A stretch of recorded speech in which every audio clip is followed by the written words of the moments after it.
আমার জামাটা ইস্ত্রি করতে পারোনি? ডেইলি তোমার এই ঢংগুলো দেখতে হবে আমাকে। সরি রাহুল, আমি সকাল থেকে এত কাজ করছিলাম একদম ভুলে গেছিলাম। তুমি একটু ওয়েট করো, আমি এক্ষুনি প্রেস করে দিচ্ছি। থাক, এতক্ষণ যখন করোনি আর করতে হবে না তোমাকে। এখন তো মনে হচ্ছে বিয়ে করে তোমাকে ভুল হয়েছে। কি করো সারাদিন? শুধু খাও আর ঘুমাও। ঘরে তো একটা কাজ করতে দেখি না। সামান্য আমার জামাটা ইস্ত্রি করতে পারোনি তুমি, পুরো মুখটাই নষ্ট করে দিল। সত্য সব। রাহুল,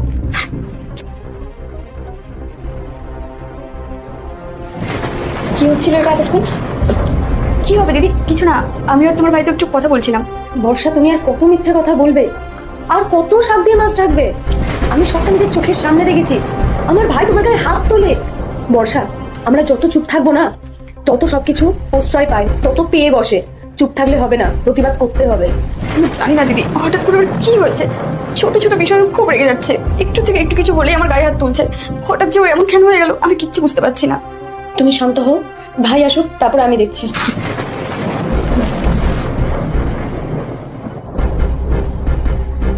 বর্ষা, আর কতক্ষণ লাগবে?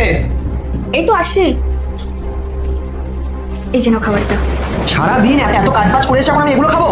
হ্যাঁ, এত বছর ধরে আমাদের বিয়ে হয়েছে, তুমি এখন আমার পছন্দ অপছন্দ জানো না? খাবো না আমি। এবার তোমার কি করছিস তুই? তুই লজ্জা করে না? তুই তো স্ত্রীর গায়ে হাত তুলছিস, একটা মেয়ের গায়ে হাত তুলছিস। দিদি, তুই জানিস না কি হয়েছে? তুই তোর মতো থাক, আমাদের বুঝে নিতে দে। শোন ভাই, আমি সবটা জানি আর সবটা নিজের চোখে দেখেছি। সকালবেলা কি করছিস সেটাও আমি নিজের চোখে দেখেছি। আর তুই দিনের পর দিন বর্ষাকে অপমান করে যাচ্ছিস, অসম্মান করে যাচ্ছিস, গায়ে হাত তুলে যাচ্ছিস। তুই জানিস কত বড় পাপ করছিস তুই? আর সব থেকে বড় কথা ভাই, তুই এটা ভুলে গেলি কি করে যে এই মেয়েটা তোর জন্য কন্টিনিউ দিনের পর দিন পরিশ্রম করে চলে যাচ্ছে, কোনো রেস্ট পায় না, সকাল থেকে রাত অবধি খেটেই যাচ্ছে, আর তারপরে তোর কাছ থেকে এই ধরনের অপমান। আর ভাই, তুই তো সবটাই জানিস।